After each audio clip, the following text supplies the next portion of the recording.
Lord be with you. A reading from the Holy Gospel according to Matthew. At that time, Jesus exclaimed, I give praise to you, Father, Lord of heaven and earth, for although you have hidden these things from the wise and the learned, you have revealed them to little ones. Yes, Father, such has been your gracious will. All things have been handed over to me by my Father. No one knows the Son except the Father, and no one knows the Father except the Son, and anyone to whom the Son wishes to reveal him. Come to me, all you who labor and are burdened, and I will give you rest. Take my yoke upon you and learn from me, for I am meek and humble of heart, and you will find rest for yourselves. For my yoke is easy and my burden light. The Gospel of the Lord.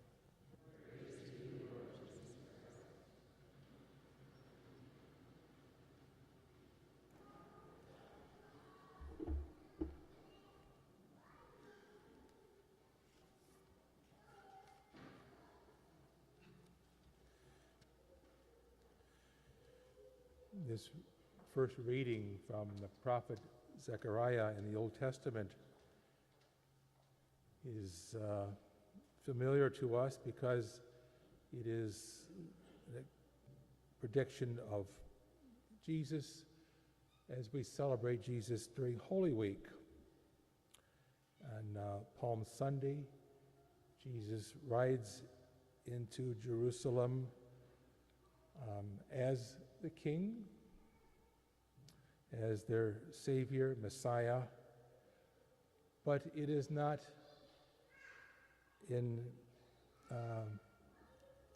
as the people expected a king to come into their midst and to ride in triumph, because he comes on the beast of burden, a donkey, and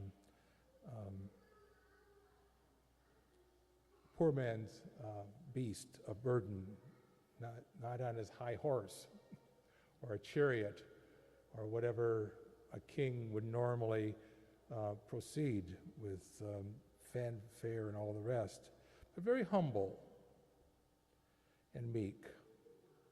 But he was their king. And this points out how Jesus preached and how he lived. And we remember the many, many stories in the Gospels of his teachings and his healings, his dealing with people. He did it with very ordinary circumstances, with ordinary people like you and I.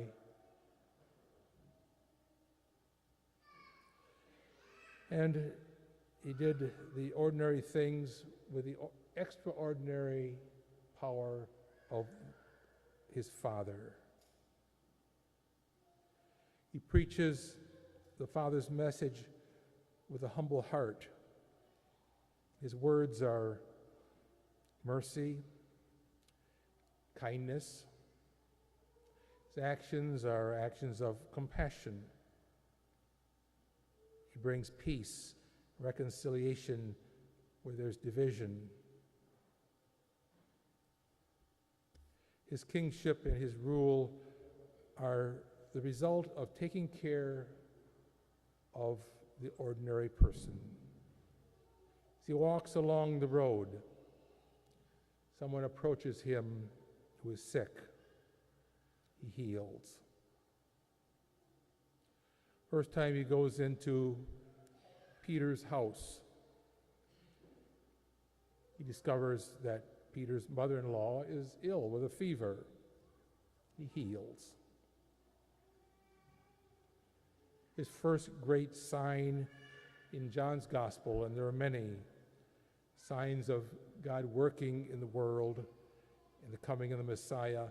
The first sign is at a wedding, a family affair, a village affair, with all the people present.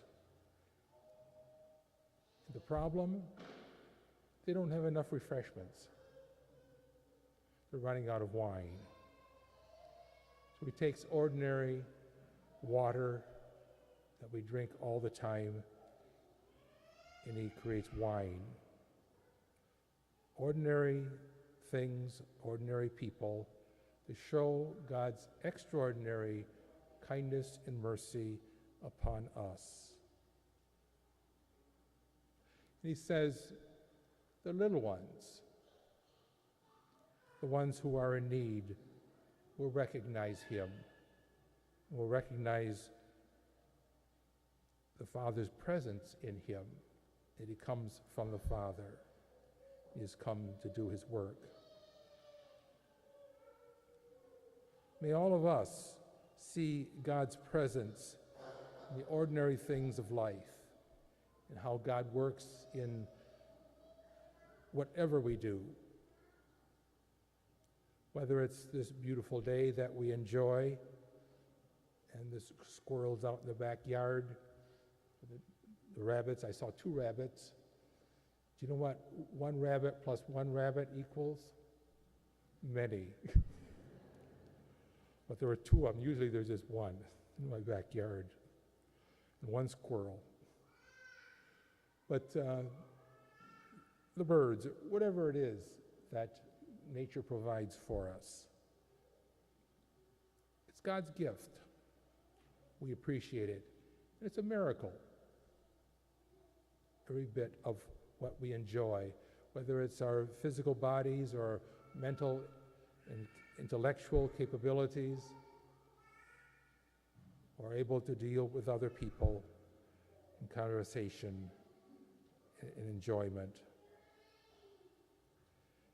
And those acts of healing and encouragement, forgiveness that the Lord extends to us every day. Those are all gifts that are extended to God's little ones.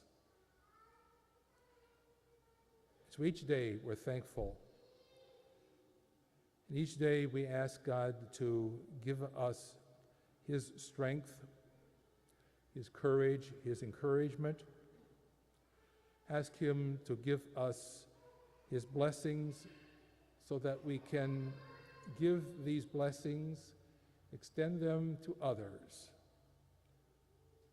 Ordinary things that we do with the extraordinary gift of God.